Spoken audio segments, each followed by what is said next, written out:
bacharelado em letras, bolsista de iniciação científica e seu Unirio, vinculada ao projeto Corpos Dissonantes, Escritas Insurgentes, Inflexões Feministas na Literatura e nas Artes, coordenado pela professora Carla Miguelotti. Vou aqui apresentar o trabalho intitulado Corpo e Gênero na Poesia de Maria Isabel Iorio, que aborda a performatividade de gênero e a poesia como desconstrução do sujeito generificado na escrita da poeta.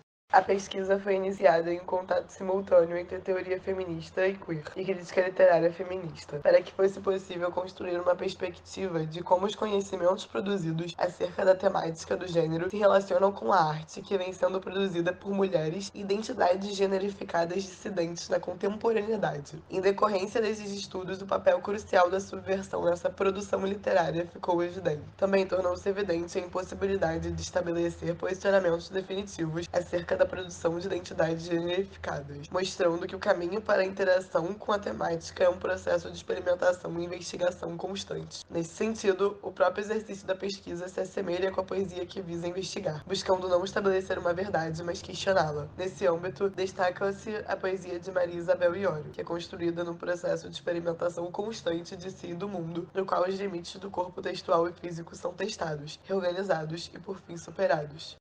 Para compreender o processo de subversão do gênero normativo, é importante primeiro compreender como este é elaborado e por que elementos é constituído, entender como ocorrem as relações de gênero. Nessa linha de estudos, a elaboração butleriana acerca da performatividade de gênero é amplamente conhecida.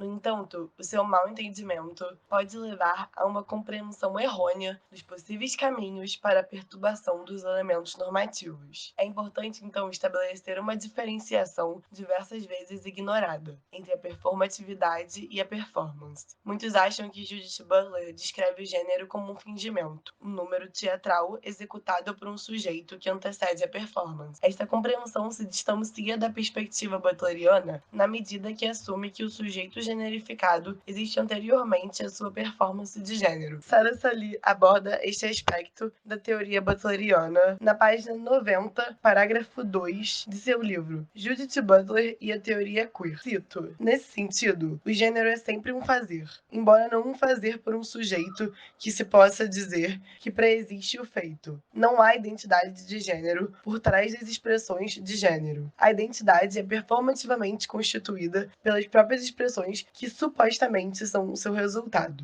Fim da citação. Ainda, sobre a noção de performatividade, Sarah Salih escreve, no mesmo livro, na página 21, parágrafo 2, cito: sexo e gênero são efeitos, e não causas, de instituições, discursos e práticas. Em outras palavras, nós, como sujeitos, não criamos ou causamos as instituições, os discursos e as práticas, mas eles nos criam ou causam, ao determinar nosso sexo, nossa sexualidade, nosso gênero. Se o sujeito não está exatamente lá desde o começo, isto é, desde o momento em que nasceu, mas é instituído em contextos específicos, então o sujeito pode ser instituído diferentemente, sobre formas que não se limitem a reforçar os aspectos de poder existentes. Fim da citação. Nessa medida, se torna mais claro por que a teórica percebe gênero como algo que é dinamicamente criado pela repetição através do tempo. Sua própria matéria são elementos mutáveis e em constante construção.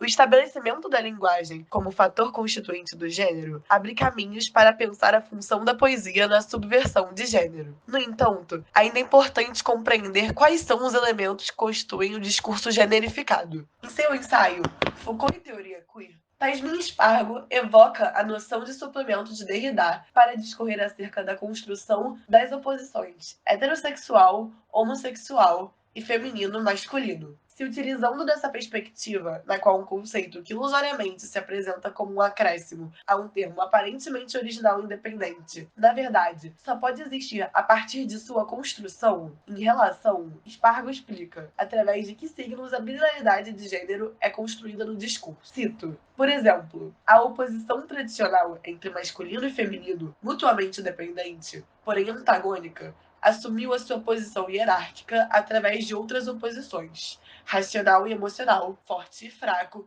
ativo e passivo, etc.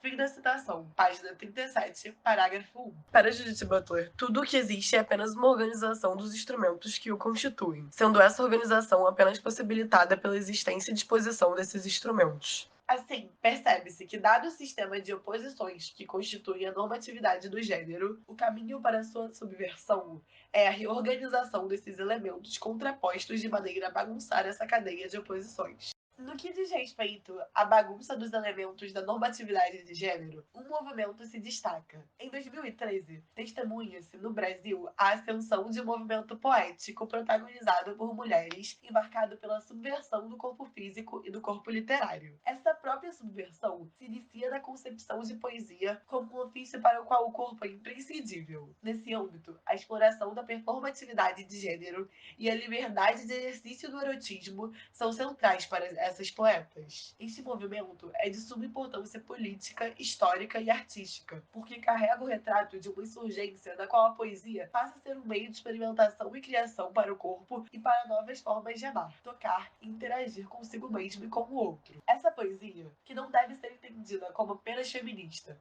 mas principalmente como possibilitada pelo feminismo, desafia formal e semanticamente as regras daquilo que é considerado boa literatura. Neste panorama, destaca-se a poeta carioca Maria Isabel Iório, que, ressoando a visão butleriana de gênero, expressa a vivacidade do gênero, em constante criação em seus poemas. Em seu texto Cartografia Incompleta, Alguns Caminhos em Meio à Poesia da década de 2010, Mariana Souza Paim aborda o poema Uma Mulher Quer, de Angélica Freitas, escrito com o auxílio do Google, o Ready Made. O poema evidencia como se dá a construção de feminilidade no discurso. Paim escreve, cito, o procedimento utilizado por Angélica Freitas se relaciona com as experimentações à la Bernadette Mayer, mas a repetição aqui está para além de um recurso tradicionalmente utilizado para dar ritmo à poesia. A repetição tensiona a linguagem ao deslocar e ordenar as frases encontradas de maneira dispersa na internet e acaba por fazer um gesto duplo, o de viabilizar as construções de gênero e da heterossexualidade compulsória que informam a construção da feminilidade como algo que sempre depende da presença e do papel do homem para a materialização de sua vontade. Afinal, o gênero é ele mesmo uma construção que precisa constantemente ser repetida ou reiterada, como nos diria Judith Butler. Fim da citação. Página 32, parágrafo 4.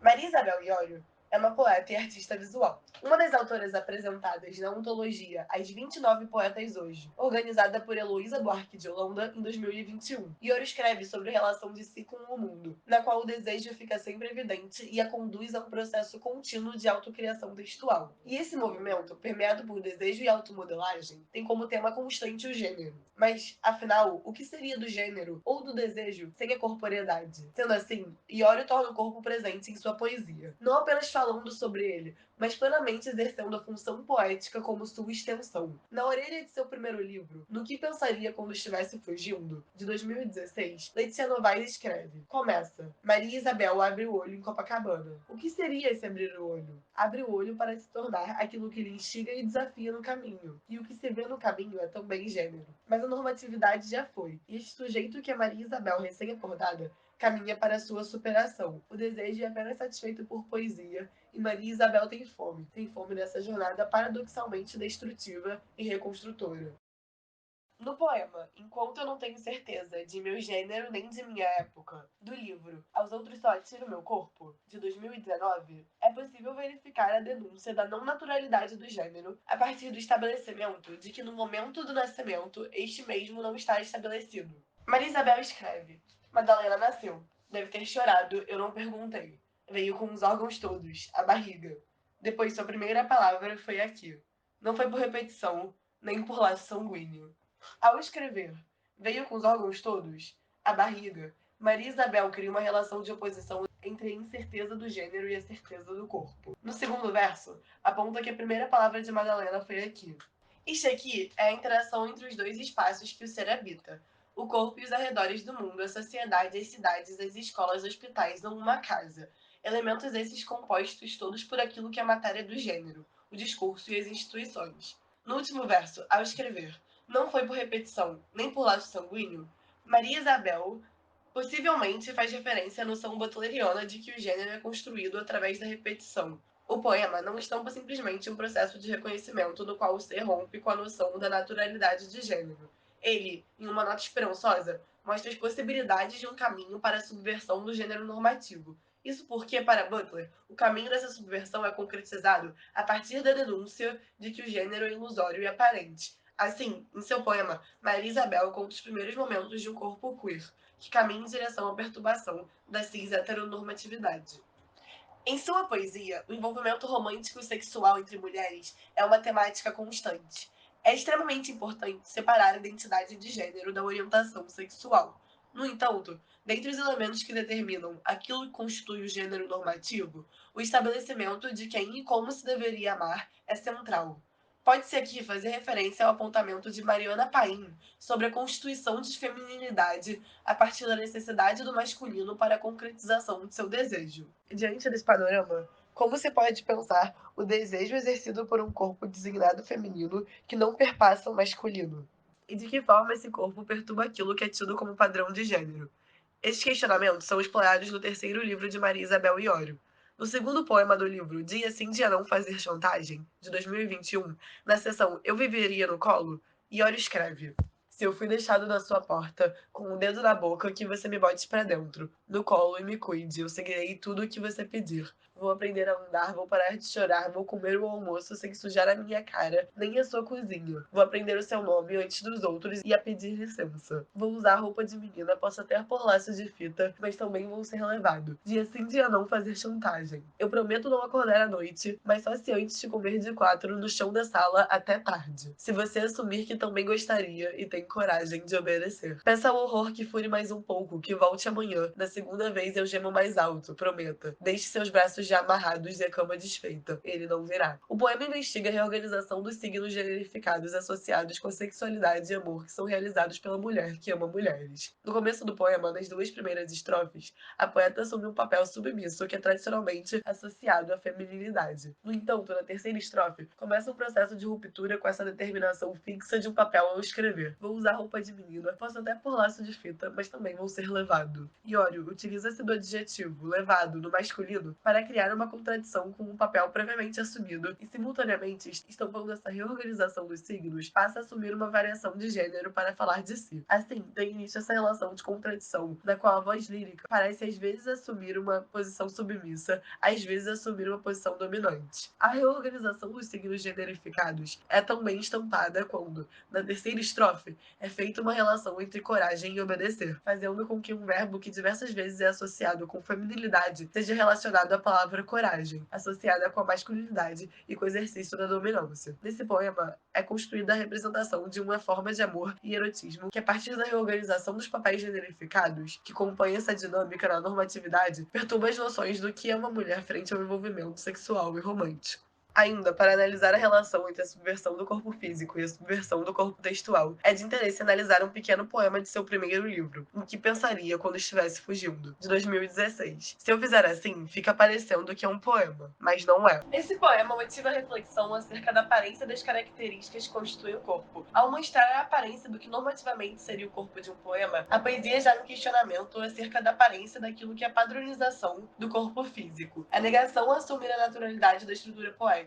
mostrando que, apesar de estar num livro de poemas e estruturado de uma maneira que no discurso é associado ao poema, o texto não necessariamente é um poema, a escritora nos leva também ao questionamento de como isso pode ser aplicado no corpo físico. Assim, nos leva a um pensamento que se mostra constante nas entrelinhas de sua obra. O gênero não é o que parece, natural, inerente, fixo, e a poesia também não. Maria Isabel Iório se utiliza de diversos recursos literários para subverter as expectativas de gênero. A brincadeira com o gênero dos adjetivos, o exercício contínuo de experimentação e exploração da linguagem de maneira crua e ousada, divergindo veemente de como uma mulher deveria falar, marcam fortemente seus textos. Referindo-se ao próprio corpo para além de como os corpos femininos são geralmente retratados, Iório não hesita em falar sobre seus maneirismos nervosos, sua postura ruim e seus passos desajeitados, como escreve em múltiplos poemas do livro Aos Outros Só Atiro Meu Corpo. Destacam-se também, em sua obra, a tematização da vivência de pessoas LGBTQ e a construção de uma narrativa que retrate e explore formas queer de amar. No decorrer da pesquisa, tornou-se também evidente a associação constante entre subversão do corpo literário e poético. Afinal, a literatura é um elemento central na construção do mundo e dos discursos, e a literatura conhecida como canônica caminha em muitos momentos junto com as noções normativas de gênero. Por isso, a subversão do gênero na literatura possibilita a construção do que é dissidente do que é livre e, portanto, é queer.